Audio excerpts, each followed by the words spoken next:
In the glittering world of the ultra-rich secrets, our currency and reputation is everything. Tonight, at the annual St. Jude's Charity Gala, one of those secrets is about to explode in the most public and brutal way imaginable. You're about to hear the story of Sophie Peterson, a woman trapped in a gilded cage, and her husband, Mark Jennings, a man whose ambition was matched only by his cruelty. But what Mark didn't know was that in the shadows of the ballroom, two lions were watching over their family. And when he laid a hand on his pregnant wife, he didn't just break his marriage vows, he signed a contract for his own complete and utter destruction, delivered instantly by her two CEO cousins. This isn't a story about slow-burning revenge. This is about a life dismantled in a matter of hours. Stay tuned. The ballroom of the Astoria Grand was a galaxy of manufactured stars. Diamonds glittered on necks and wrists, catching the light from chandeliers that dripped crystal like frozen tears. It was the annual St. Jude's Children's Hospital Charity Gala, the pinnacle of the city's philanthropic season, where fortunes were pledged on the strength of a handshake and reputations were polished to a blinding sheen. To the outside world, Sophie and Mark Jennings were the perfect embodiment of this world. Sophie, 6 months pregnant and radiant in a deep sapphire gown that clung to her curves, smiled until her cheeks ached. Her family, the Petersons, weren't just wealthy. They were foundational, their name etched onto university libraries and hospital wings. She had grown up with a quiet grace, preferring books to ballrooms. But she understood her duties. Her smile was one of them. Mark Jennings, her husband of 3 years, stood beside her, his hand possessively on the small of her back. He was handsome in a sharp, predatory way, with a smile that never quite reached his cold, calculating eyes. He had come from nothing, a fact he simultaneously weaponized and concealed. He was a junior partner at a prestigious finance firm, a position he'd secured not through sheer brilliance, but through the powerful current of his wife's family name. And he never let her forget it. "Darling, you're drifting," Mark murmured, his voice a low hum against her ear, his fingers digging into her side just enough to be a warning. "Mr. Henderson is watching. Look engaged." Sophie blinked, pulling her attention back from the orchestra to the portly, balding man across the room. David Henderson was the senior managing partner of Mark's firm. An introduction to Sophie's cousins was the prize Mark was hunting tonight. "I'm sorry, Mark. The baby was just kicking," she offered a soft, practiced excuse. His smile tightened. "Of course. Just try to focus. This is a big night for us." For me, he meant. It was always about him. Sophie's true family. The anchors of her life were her maternal cousins, Conrad Beaumont and Grant Wallace. They were more like brothers to her. After her parents' tragic death in a sailing accident when she was 18, Conrad and Grant had become her fierce protectors. They were different as night and day. Conrad the Elder was the CEO of Beaumont Innovations, a global tech conglomerate that shaped how the world communicated. He was a specter in the business world, rarely seen endlessly powerful. He moved with a chilling stillness, his mind always processing, calculating. He saw the world in data points and vulnerabilities, and he missed nothing. Grant was the public face of power. As the CEO of Wallace Estates, he built skylines. He was charismatic, athletic, and possessed a charm that could disarm armies. But beneath the warm smile was a core of unyielding steel reserved exclusively for the protection of his family. They were both here tonight, holding court in different corners of the room. Sophie felt a pang of longing. She wanted nothing more than to be with them, to bask in their genuine affection. But Mark had skillfully isolated her over the years, making such interactions feel like a betrayal of him. The tension between Sophie and Mark had been simmering all evening. It started in the car when Mark criticized the vintage pearl earrings she wore, a gift from her late mother. "They make you look dated, Sophie. We need to project youth success." He wanted her to wear the gaudy diamond set he'd bought her, the one that felt like a collar. Now, as the auction began, the pressure intensified. Mark was bidding aggressively on a yachting weekend in Monaco, an item far beyond their actual means. It wasn't about the trip. It was about performing for Henderson. "Mark, please," Sophie whispered, placing a hand on his arm as the bidding climbed past $50,000. "We can't afford that." He shook her hand off his jaw tight. "Don't embarrass me. It's an investment." He glanced at Henderson, who gave him a small, approving nod. Mark's chest puffed out. He won the item at $65,000, and the room applauded politely. Sophie felt sick. It was $65,000 of her money from the trust her parents had left her. Mark controlled their joint finances with an iron fist, giving her a meager allowance while he spent lavishly on his own ambitions. Later, as they mingled, Grant found his way to her. His warm hug was like coming home. "Soph, you look breathtaking. How are you feeling? How's my little nephew or niece doing in there?" "We're good, Grant," she said, her smile finally genuine. "Just a little tired." Mark materialized at her side, draping an arm over her shoulders. "Grant, good to see you. Just telling my wife she needs to conserve her energy. It's a marathon, this social scene." The implication was clear. Our conversation is over. Grant's eyes, a warm hazel, flickered with something sharp as he looked at Mark's hand on Sophie's shoulder. He'd never liked Mark, had privately expressed his concerns to Conrad years ago. But Sophie had been so sure, so in love. They had respected her choice, but they had never stopped watching. "Of course," Grant said smoothly, his gaze returning to Sophie. "Don't be a stranger, Soph. Conrad and I were just talking about the new wing at the children's home. We'd love your input." "I'd love that," she began. But Mark cut her off. "We'll have to schedule it. Our calendar is just packed," he said, steering her away. "Henderson is finally free. Let's go." The introduction was as sycophantic as Sophie had feared. Mark was a different person. Deferential, charming, full of praise for his brilliant, supportive wife. Henderson was polite, his eyes lingering on Sophie's baby bump with a grandfatherly smile. The entire performance made Sophie's skin crawl. The final straw came near the end of the night. Sophie was speaking with an old family friend when Mark approached, his face a mask of thunder. He grabbed her elbow, his grip painfully tight. "What did you say to Henderson's wife?" he hissed, pulling her toward the deserted marble terrace. "What, nothing?" "We were just talking about nurseries," Sophie said, trying to pull her arm free. "Don't lie to me." She just gave me the coldest look. "You said something. You're always undermining me. Making me look small." "Mark, that's not true." "I would never." The accusation was absurd. He was paranoid, his ego as fragile as spun glass. The pressure of the evening, of his constant need for validation, had finally made him crack. All you had to do was smile and look pretty. He spat, his voice low and venomous. He backed her against the cold stone balustrade. The distant sound of the orchestra was the only witness. "But you can't even do that outright.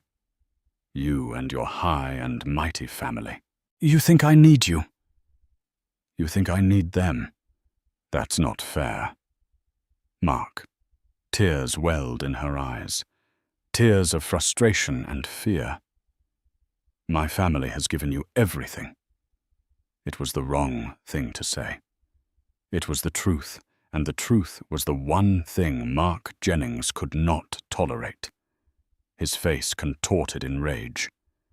Everything you've given me a leash. A golden leash. He raised his hand. For a split second, Sophie thought he would just gesture, just vent his fury into the night air. She was wrong. The slap was sharp, a crack that echoed in the sudden silence of the terrace.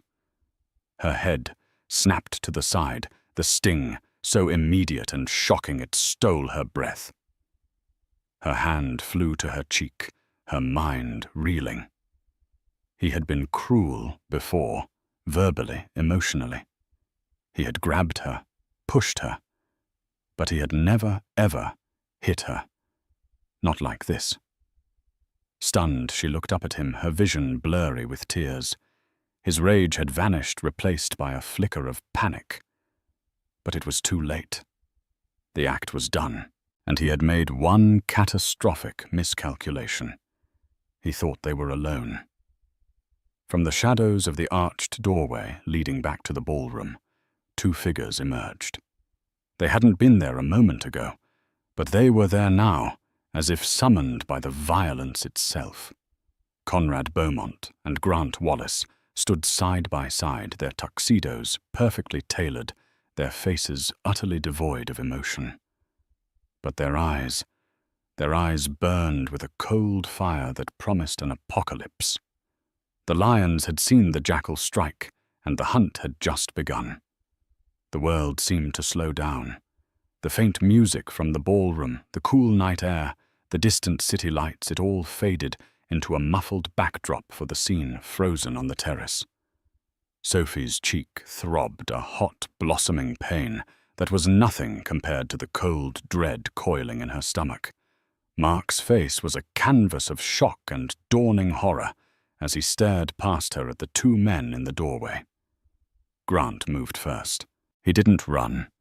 He glided across the marble with a speed that was both graceful and terrifying. Each step was silent, deliberate, eating up the distance between them. There was no anger on his face yet, just an unnerving, absolute focus. Mark, ever the performer, tried to recover. He forced a laugh, a strangled, ugly sound. Grant Conrad. Just a little marital spat. You know how it is. Hormones. He reached for Sophie as if to prove his point, to pull her into a comforting embrace. Grant's hand shot out and clamped around Mark's wrist like a manacle.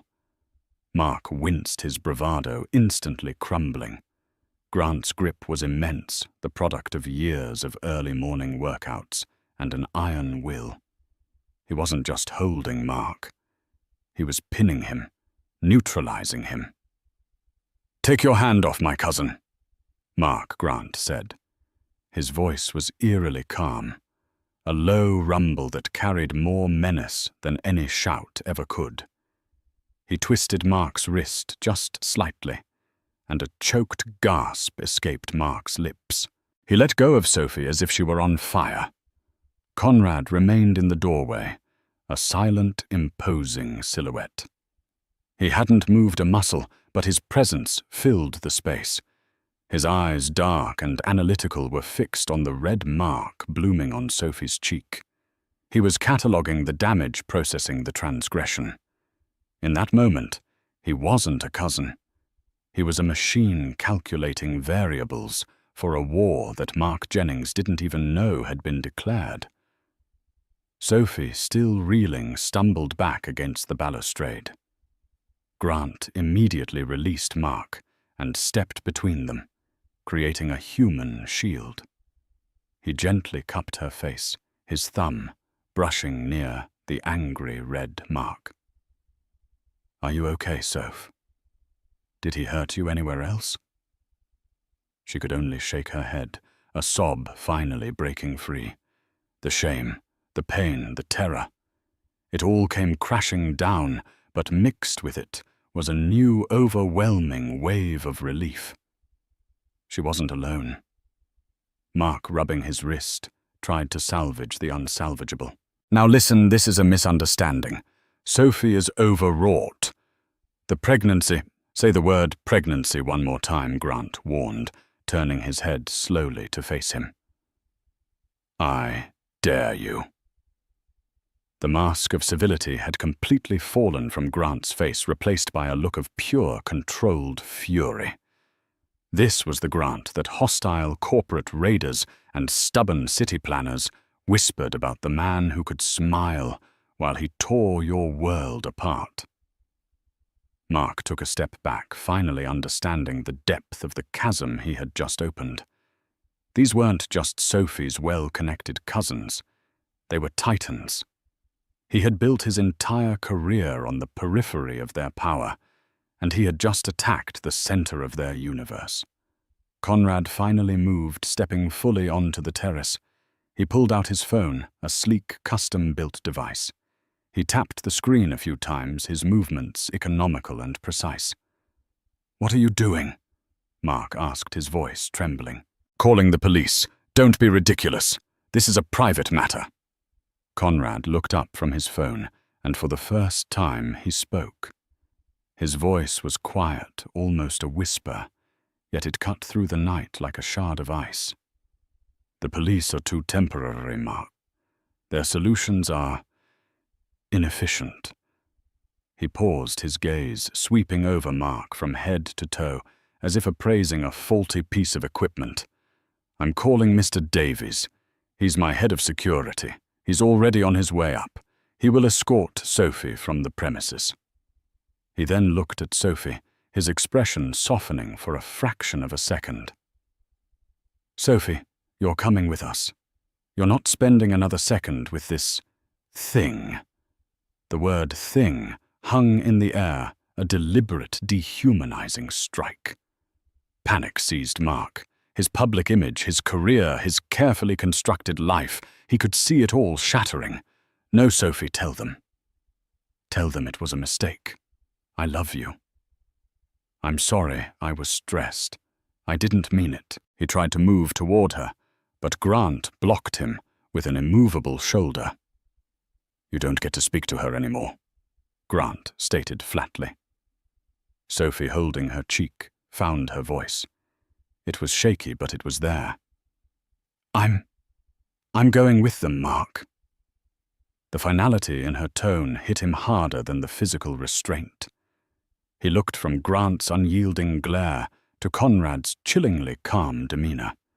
He was outmatched, outmaneuvered, and utterly doomed. Just then, a man who seemed to be composed entirely of sharp angles and tailored black fabric appeared at the terrace door. Mr. Davies. He was of average height, but carried himself with the lethal stillness of a bomb disposal expert. He nodded once at Conrad. Davies Conrad said, his tone purely transactional. "Take Ms. Peterson to the car. Use the private elevator. Ensure no one sees her face." "Of course, sir." Davies approached Sophie with a surprising gentleness. "Ma'am, if you'll come with me." He held out a hand not to touch her, but as a respectful invitation. Sophie took it, her own hand trembling. As she was led away, Mark made one last desperate plea. "Sophie, don't do this. We can fix this. Think about the baby." At the mention of the baby, Conrad's head snapped toward him. He took 2 steps forward, invading Mark's personal space. Mark instinctively tried to back away, but found the stone balustrade at his back. He was trapped. "You will never speak of her child again," Conrad said, his voice dropping to a near inaudible, menacing whisper. "That child is a Peterson. It is a Beaumont. It is a Wallace.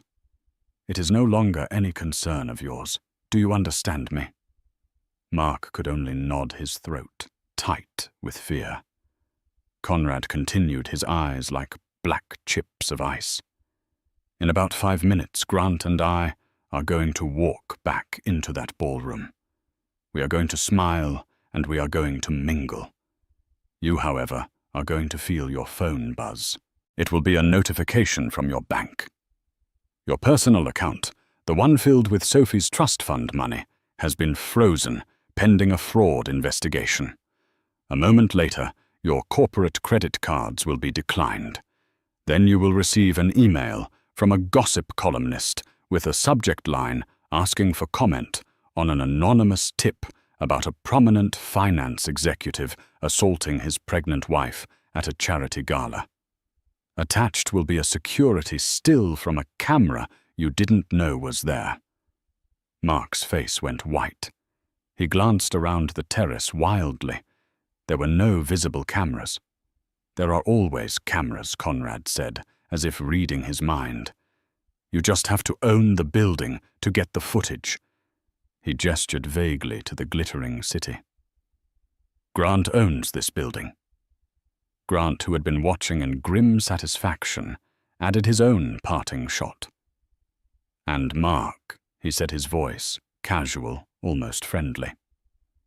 I just had a lovely chat with David Henderson.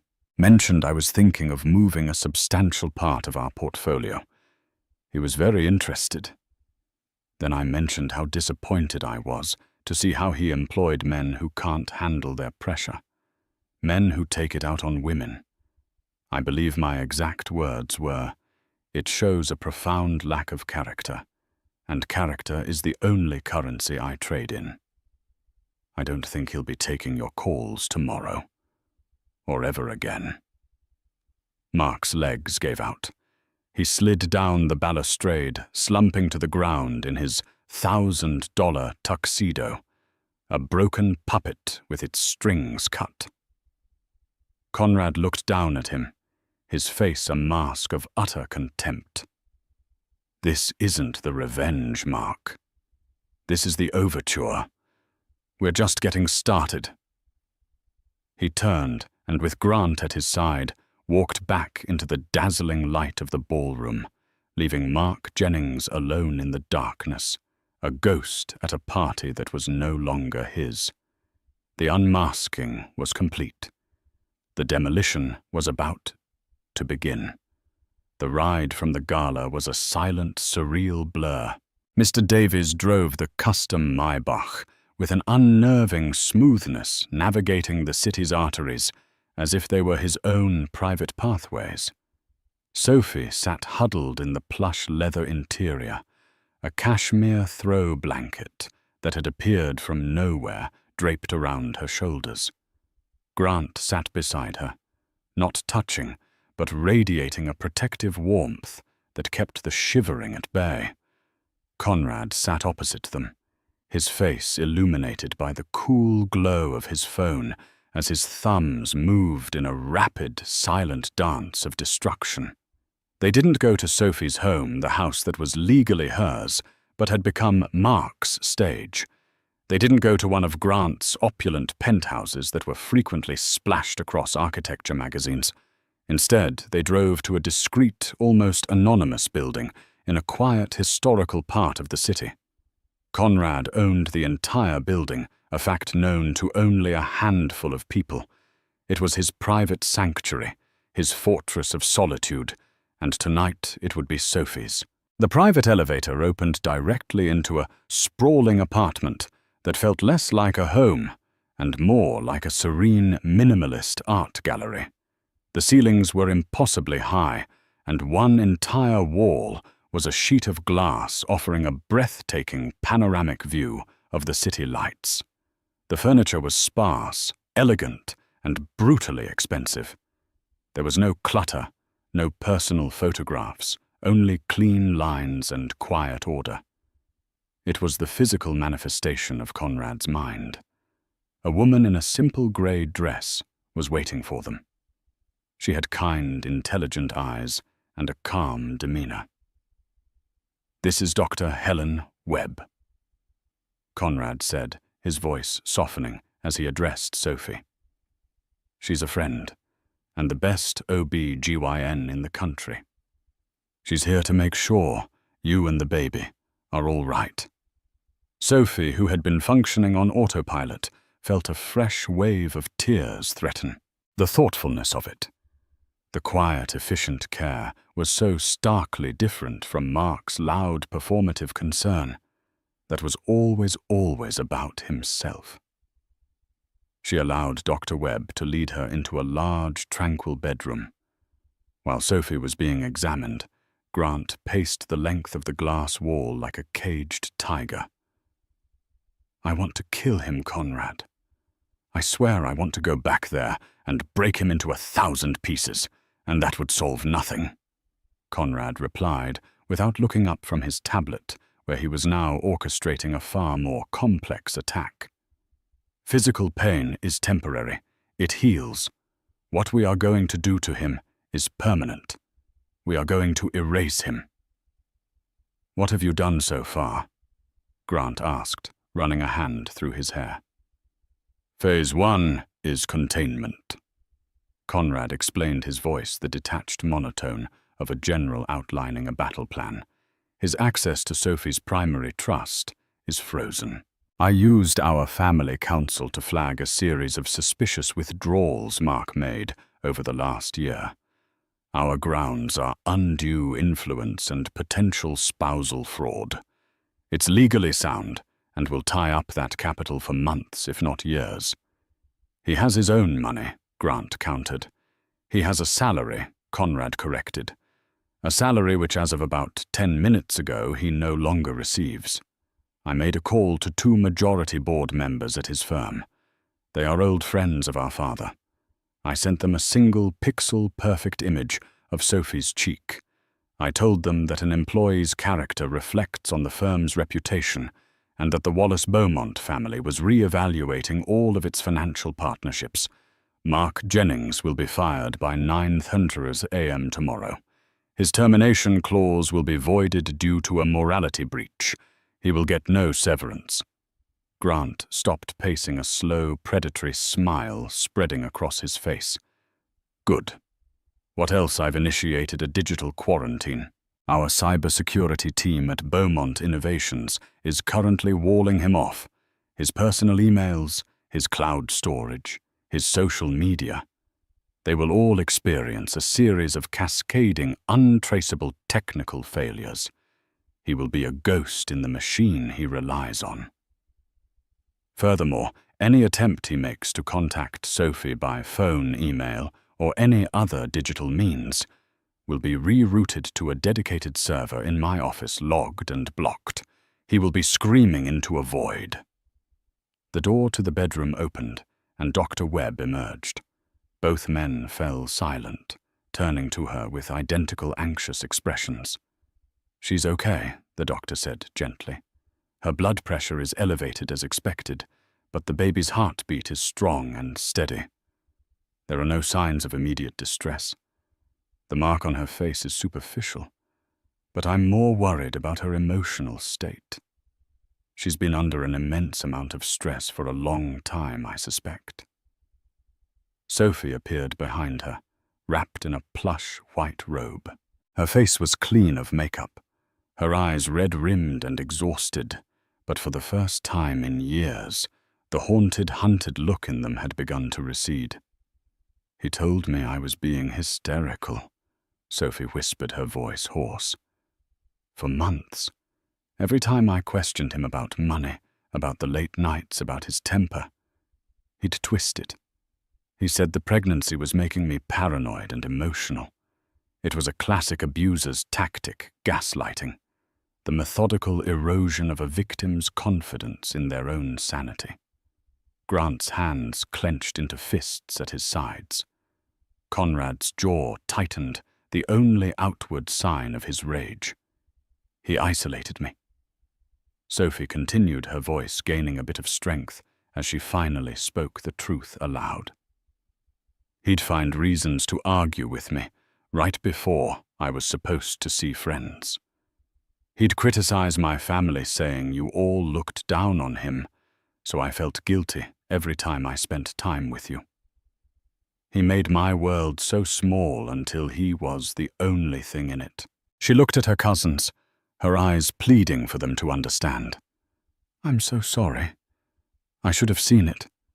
I should have been stronger." "Don't you dare apologize," Grant said, his voice thick with emotion. He finally closed the distance between them and pulled her into a gentle, fierce hug. "This is not your fault. This is his. We're sorry. We should have seen it sooner. We should have pushed harder." Over her shoulder, Grant's eyes met Conrad's. The unspoken vow passed between them. Never again. Conrad stepped forward, placing a hand on Sophie's arm. "Sophie, we need to ask you something, and it's important. Did he ever force you to sign any financial documents you didn't understand? Did he ever talk about investments or business ventures using your name?" Sophie frowned, thinking. "About a year ago, there was a private real estate venture. He said it was a foolproof way to double our investment. It was a lot of paperwork. I was hesitant, but he got angry. He said I didn't trust his business acumen, that I was treating him like a child." She looked down, ashamed. "I signed them." Conrad and Grant exchanged another look. This was new information, a dark new layer to Mark's depravity. He wasn't just an abuser and a social climber. He was a con artist. "Okay," Conrad said, his mind already working, fitting this new piece into his strategic puzzle. "That's good to know. Thank you for telling us." He didn't elaborate, not wanting to burden her with more worry.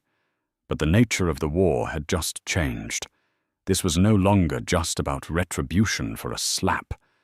This was about dismantling a predator who had been using their family's name and their cousin's heart as tools for his crimes. "What happens now?" Sophie asked, her voice small.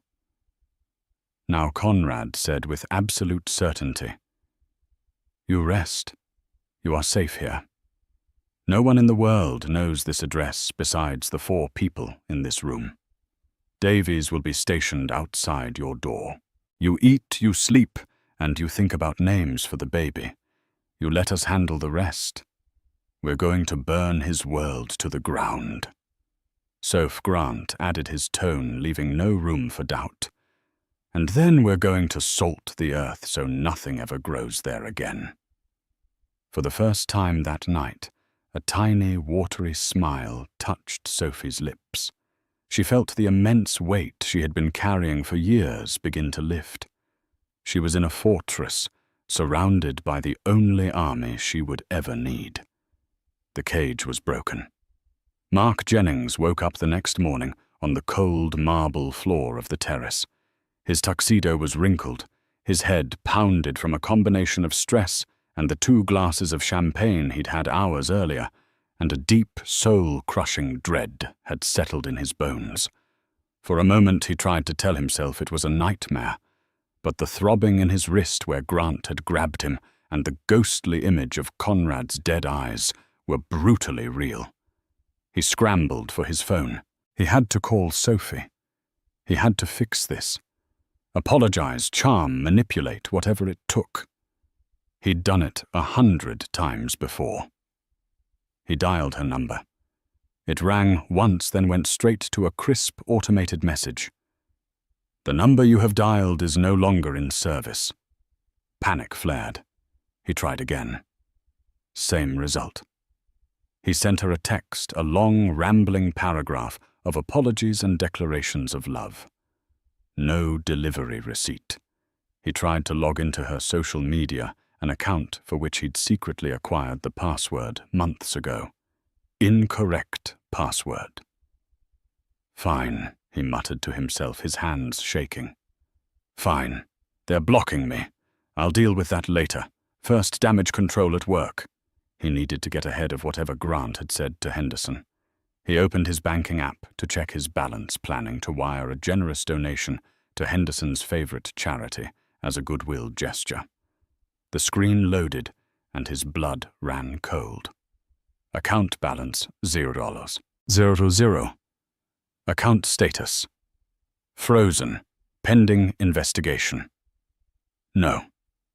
No, no, no. He frantically tapped on the screen. It was the joint account, the one holding the bulk of Sophie's quarterly trust payment. His lifeline. Gone. He tried his personal credit card next, attempting to book a car service. Card declined. He tried his corporate Amex. Card declined. A cold sweat broke out on his forehead. Conrad's threat from the night before echoed in his ears. This is the overture. He stumbled out of the gala, avoiding the morning cleaning crews, and managed to hail a taxi, paying with the last $200 of cash he had in his wallet. The entire ride to his office, he rehearsed his speech for Henderson. It was a misunderstanding, a private matter. His wife was emotional. He would smooth it over. He walked into the gleaming lobby of Henderson, Lynch and Sterling with as much swagger as he could muster. The receptionist, a young woman who usually greeted him with a flirtatious smile, looked through him as if he were glass. "Mr. Henderson is expecting me," he lied. "Mr. Jennings," she said, her voice flat and professional. "I was asked to give you this." She slid a thick envelope across the marble counter. His name was typed on the front. Inside was a single-page letter.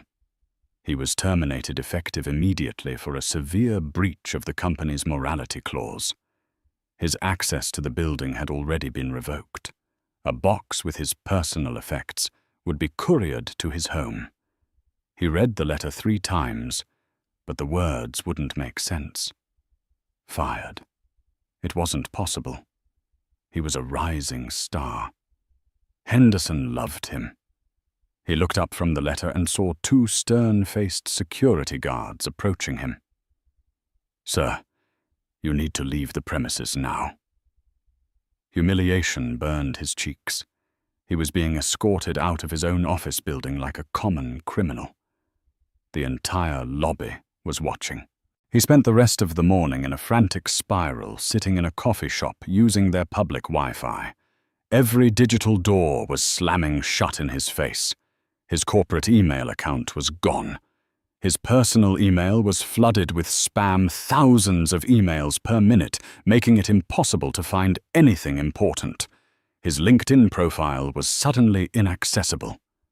He tried to call his lawyer, but the call wouldn't connect. He tried to call his tech-savvy younger brother, but his phone seemed unable to make outgoing calls to anyone not already in his recent call list.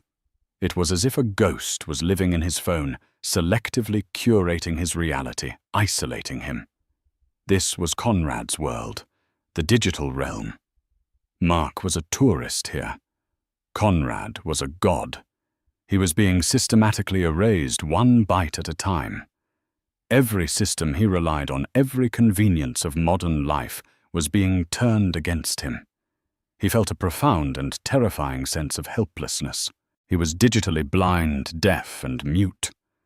Desperate, he remembered the real estate deal he'd had Sophie sign.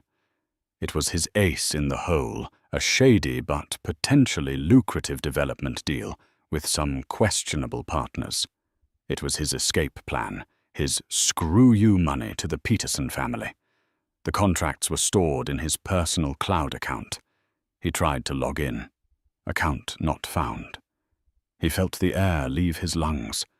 The files, the contacts, the proof of his one clever move, all gone. It was like they had never existed. By noon, a new horror emerged. He got a Google alert for his own name. A small but venomous article had been published on a notorious city gossip blog. It was titled, "High Finance Husband, High Society Scandal." The article was clever, avoiding a direct accusation. It spoke of an unseemly public argument at the St. Jude's Gala, involving a prominent junior partner and his pregnant, blue-blooded wife. It mentioned that the wife had to be escorted from the event by her concerned family. But the masterstroke was the photo. It was a grainy, long-lens shot, clearly taken by a professional. It showed Mark on the terrace, his hand raised, his face a mask of rage. Sophie was cowering. Her face turned away. It was damning. It was irrefutable. And it was now public. His phone, which had been so silent, began to buzz. But it wasn't Sophie. It was his golf buddies, his so-called friends, the sycophants who had orbited him because of his connection to the Petersons. The texts were all variations on the same theme. Saw the blog. Don't call me again. My wife is furious. We're done, Mark. You're a disgrace. He was a leper. His social network was dissolving in real time, burned away by the acid of public shame. This wasn't Conrad's work. This was Grant, the social executioner. By 3:00 p.m., Mark Jennings was sitting on a park bench, his phone a useless brick, his wallet nearly empty, his career in ashes and his name synonymous with domestic abuse. He had lost everything that defined him, his money, his status, his connections. He had thought his life was a skyscraper he had built himself. He now realized it was a house of cards, and his cousins-in-law had just blown it down with a single calculated breath. He had nothing left, except for one thing: his rage. The fear was slowly being replaced by a hot, bitter fury. They thought they could do this to him. Erase him. He knew where Sophie would go. She would run to one of their safe houses. He knew of a few, the penthouse. Grant kept the lake house Conrad's family had owned for generations. He would find her. He had to. He would make her see, make her understand. Make her tell them to stop. He wasn't erased yet. He was still here. And he was going to get his wife back. He stood up from the bench, a man with nothing to lose. And in the cold, strategic world of Conrad Beaumont and Grant Wallace, a man with nothing to lose was the most dangerous and unpredictable variable of all. While Conrad Beaumont waged a silent digital war, Grant Wallace took to the field. His battleground was the city's intricate web of power, reputation, and influence, and his weapons were a phone and a lifetime of carefully cultivated relationships. From the quiet of his chauffeured Bentley, he began dismantling Mark Jennings's social existence one call at a time. His first was to Albert Monroe, the venerable president of the Oakwood Preserve Country Club, a place Mark desperately coveted. Albert Grant Wallace, he began his voice, warm but firm. I'm calling regarding Mark Jennings. There's been a profound disappointment in his character. I am formally withdrawing my sponsorship and would strongly advise the board to permanently reconsider his application. In their world, no further explanation was needed.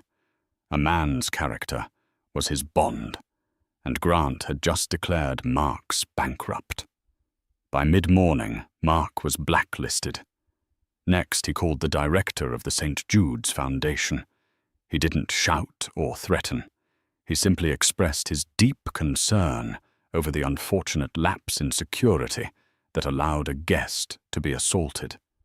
He casually mentioned the Beaumont and Wallace families were jointly reconsidering their annual 7-figure donation. The message was received. Within the hour, the foundation issued a statement condemning domestic violence and announced a new grant for a women's shelter made in Sophie Peterson's name. Without mentioning Mark, they had publicly cast him as the villain and Sophie as the courageous survivor. Grant then spent an hour methodically calling the city's power brokers, bankers, developers, and the influential wives who ran the charity circuit. He didn't spread gossip. He planted seeds of doubt. To one, he'd mention the importance of unimpeachable integrity. To another, he'd express his heartbreak at seeing Sophie so distressed. He was creating a narrative, a whisper campaign that moved faster than any headline. The accelerant on this fire was the gossip blog article Conrad's team had strategically leaked. The grainy photo of Mark with his hand raised, his face contorted in rage, was the proof everyone needed.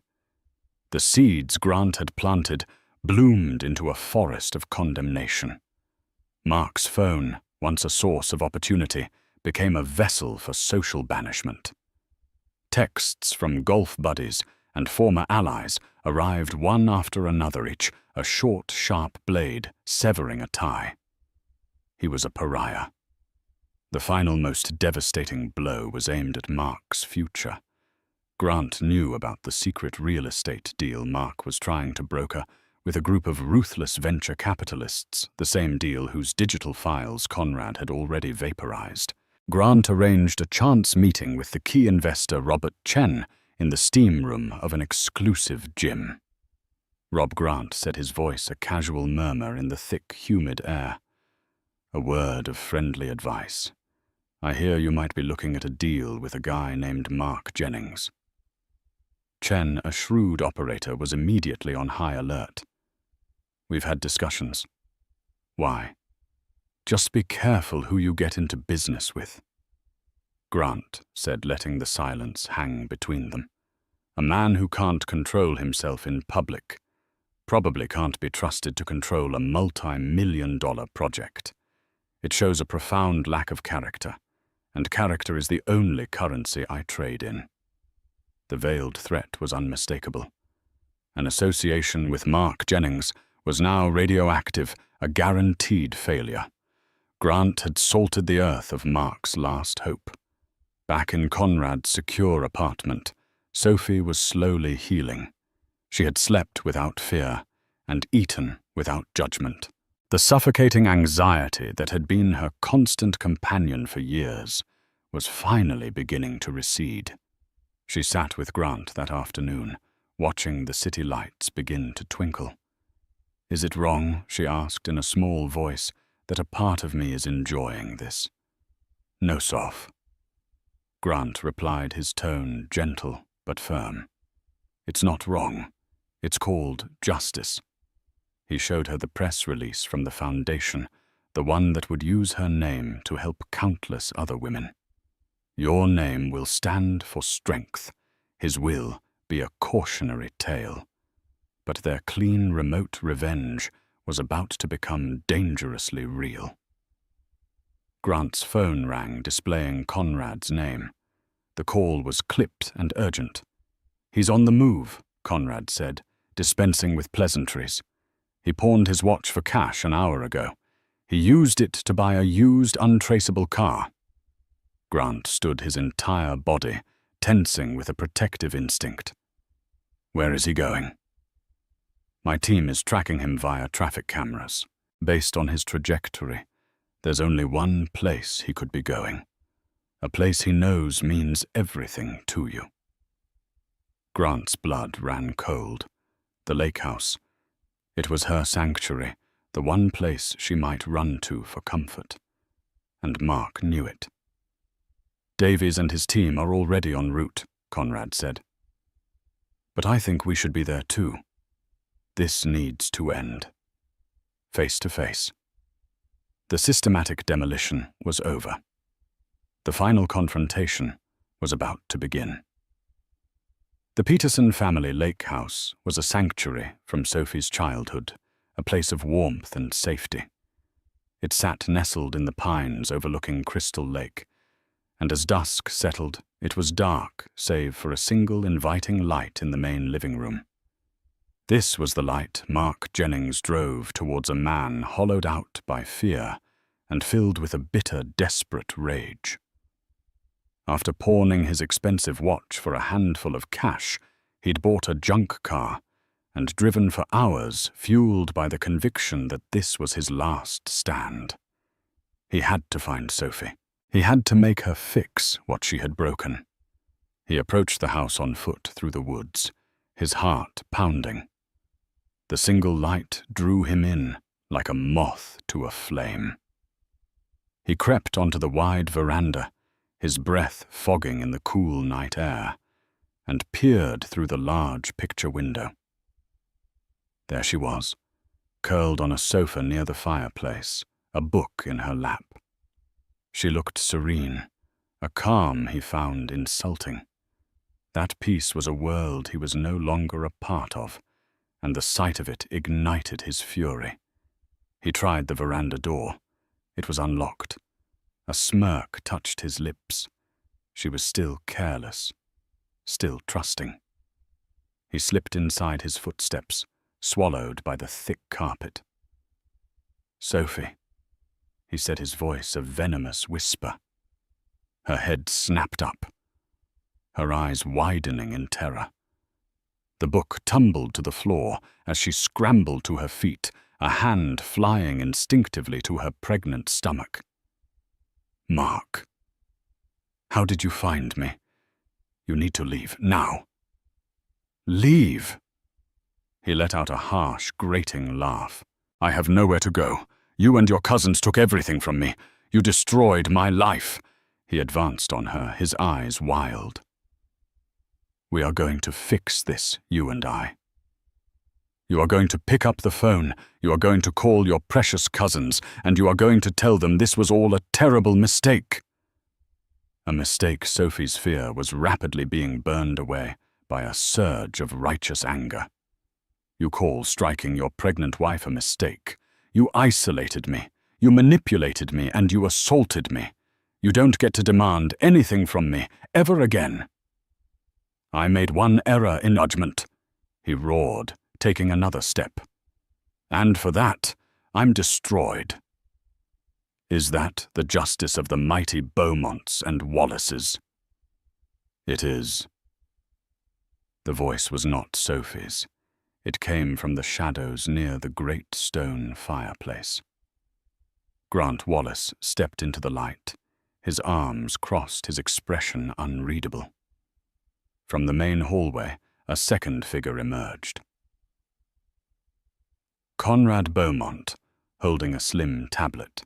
Mark froze the blood draining from his face. The single light, the unlocked door.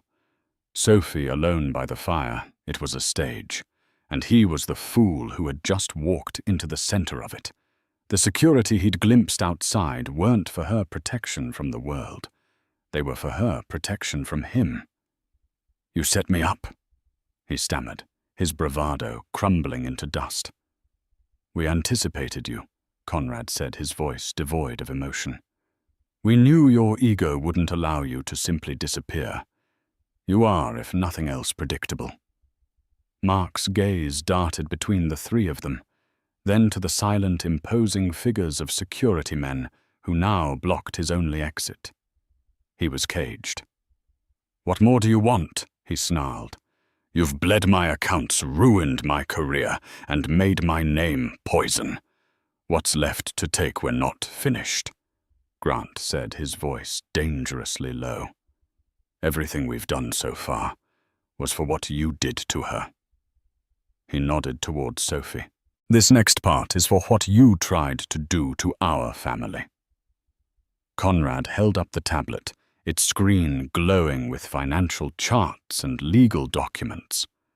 "This is for a shell corporation called Jennings Apex Holdings, which you established 6 months after your wedding. And this," he swiped the screen, "is the paperwork for that real estate venture you had Sophie sign.